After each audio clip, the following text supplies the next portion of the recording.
Это программа «Актуальное интервью». В студии Иван Лазаренко. Здравствуйте. Ежедневно коронавирусной инфекцией в республике заболевает более 200 человек, и уже больше половины из этого количества заболевших регистрируется в районах Якутии.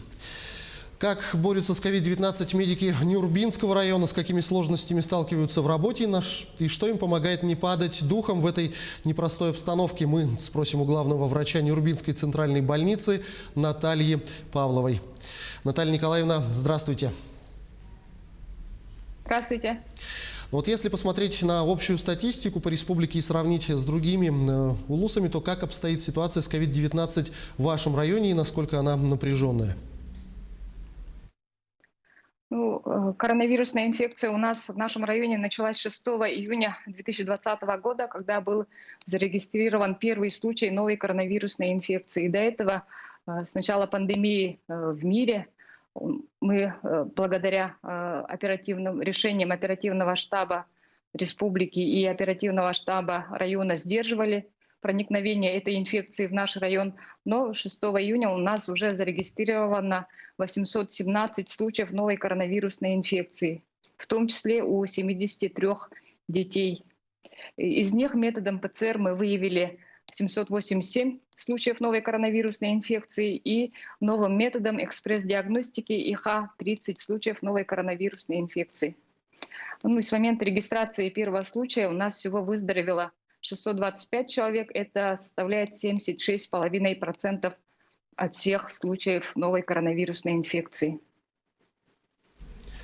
Не секрет, что тяжесть течения заболевания зависит во многом от особенностей организма человека, наличия сопутствующих заболеваний и своевременно поставленного диагноза и лечения. Как обстоят дела в районе с диагностикой, как берут анализы, как быстро их обрабатывают и хватает ли на всех тестов? Конечно, мы работаем по совместному приказу Министерства здравоохранения Республики Саха-Якутия и Роспотребнадзора Республики Саха-Якутия. Диагностика новой коронавирусной инфекции до 16 ноября, до внедрения новых правил, она осуществлялась только методом ПЦР-диагностики. Но с внедрением новых правил, методических рекомендаций Министерства здравоохранения Российской Федерации, мы начали проводить экспресс-диагностику новой коронавирусной инфекции методом ИХ.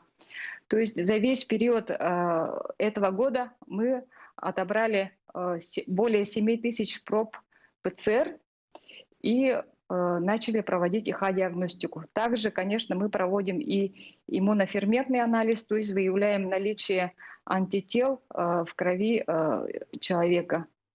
И, конечно, мы сейчас проходим процедуру лицензирования, то есть у нас скоро откроется собственная ПЦР-лаборатория, и тогда уже будем проводить ПЦР-диагностику новой коронавирусной инфекции на базе нашей центральной районной больницы. Экспресс-диагностика проводится уже непосредственно на вызове, то есть сразу после осмотра фельдшера или врач, выявив признаки COVID-19, он на месте проводит экспресс-диагностику и минут через 15 уже может сказать, что у этого человека новая коронавирусная инфекция. А сколько стационаров задействовано в лечении ковид-больных и насколько они сегодня заполнены? Хватает ли мест? В начале весны у нас открылся стационар инфекционный для лечения новой коронавирусной инфекции. У нас вначале было только 10 коек, и потом они увеличились до 25. И с увеличением количества больных, это в ноябре месяце, в октябре месяце, у нас койки увеличились до 100 коечных мест. В настоящий момент у нас количество пациентов на стационарных койках, это у нас 59 пациентов. То есть заполненность стационара у нас составляет 59%, но, конечно, коек у нас не только 100, есть в резерве и 50 коек. То есть если считать совместно с резервными койками, у нас заполненность стационаров составляет 39%. А нет ли проблем с оказанием помощи больным в отдаленных населенных пунктах? Во всех ли селах есть медработники? Во всех населенных пунктах у нас есть врачебные амбулатории, фельдшерско-акушерские пункты или фельдшерские пункты. Во всех населенных пунктах имеются медицинские работники, или врачи, или фельдшера, или акушерки, и также средний медицинский персонал, медсестры. И благодаря совместной работе с администрацией муниципального района Нюрбинский район у нас во всех населенных пунктах открыты на базе наших структурных подразделений аптечные пункты. То есть лекарственное обеспечение, в том числе и продажа лекарственных препаратов, осуществляется во всех населенных пунктах на базе наших структурных подразделений, как филиал аптеки Сахафармация. Ну и продолжая тему работников, насколько остро у вас стоит кадровый вопрос, ведь дефицит медиков в районах был и до пандемии, а сейчас к этому добавилась и напряженность работы, и необходимость сменяемости, потому что, увы, медики тоже болеют. Справляетесь? В нашей больнице в настоящий момент работает 87 врачей, то есть показатель укомплектованности кадров у нас в этом году составил 80%. Он намного выше, чем в прошлом году и позапрошлом году. И большим подспорьем для нас, для медработников, которые уже работают в нашей больнице, стало то, что к нам приехали на помощь наши студенты. То есть студенты медицинского института, которые проходят обучение в медицинском институте Северо-Восточного федерального университета. Так к нам приехали уже 6 студентов и 3 врача-ординатора. То есть они уже работают у нас, помогают нашим участковым терапевтам, участковым педиатрам в оказании медицинской помощи нашему населению. Нюрбинский район-то промышленный район, соответственно, много вахтовых работников. Как ведется контроль за приезжающими на вахтовую работу? С лета этого года в нашем районе, то есть в городе Нюрба, был открыт обсерватор для работников, которые выезжают на вахтовую работу, то есть на пересменку. То есть осуществляли медицинское наблюдение за ними, ежедневная термометрия и также забор анализов ПЦР дважды. Ну, по приезду они уже осматриваются по мере своих жалоб и по мере вызова врача на дом. Скажите, а какой опыт получили медики в борьбе с COVID-19 и как, на ваш взгляд, нужно эту работу совершенствовать, может быть? Конечно, во-первых, ковид еще больше сплотил наш коллектив, все медицинское сообщество нашей республики. И, конечно, еще хотелось бы сказать, что пандемия во всем мире и во всех отраслях показала, что возможности цифровизации и внедрения информационных технологий в нашу обыденную жизнь. Конечно, и раньше мы пользовались информационными технологиями в медицине, то есть и были слова такие, как телемедицина или онлайн-запись, это наша уже рутинная работа, обыденность, но все равно с пандемией мы еще лучше стали использовать информационные технологии в повседневной нашей работе.